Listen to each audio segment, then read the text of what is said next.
Look at a map of the world. What do you see? Order, logic, geometry.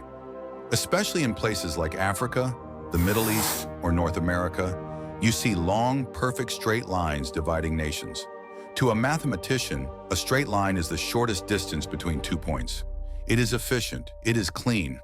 But to a geographer, a straight line is an act of violence.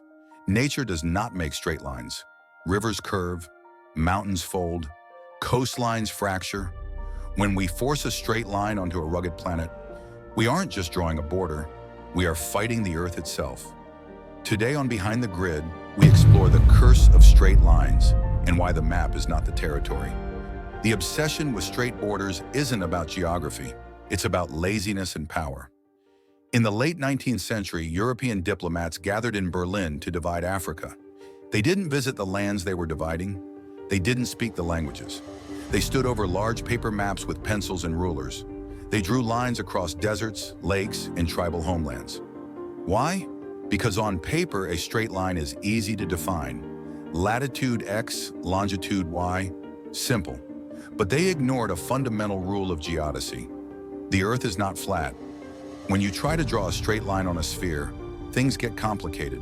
A straight line on a Mercator projection becomes a curve on the globe.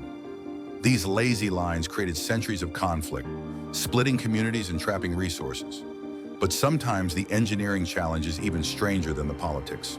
Let's look at the longest straight border in the world, the 49th parallel between the United States and Canada.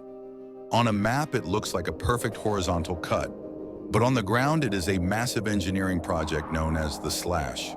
For over 8,000 kilometers, engineers have physically cut down millions of trees to create a visible, 6-meter-wide gap through forests, mountains, and wetlands. It looks like a scar on the planet's face. But here's the irony, it's not actually straight. When surveyors in the 1800s tried to mark the line using the stars and primitive tools, they made mistakes. The border actually zigzags by hundreds of feet in some places. It is a drunk line trying to be sober. Nature constantly tries to reclaim this gap. Trees grow back, hills slide. Maintaining this geometric fantasy costs millions of dollars every year. But what happens when straight lines create a logic error? Meet Bir Tawil, a piece of land between Egypt and Sudan. It is one of the only places on Earth that is terra nullius, nobody's land. Why? Because of two different straight lines drawn by the British Empire in 1899 and 1902. One line gives the fertile Haleb Triangle to Egypt. The other gives it to Sudan. To claim the valuable triangle, both countries must renounce the worthless desert of Bir Tawil. So you have a trapezoid of sand that nobody wants. A glitch in the matrix of international law, created simply because a straight line didn't match the human reality. We build our world on grids, coordinates, and vectors.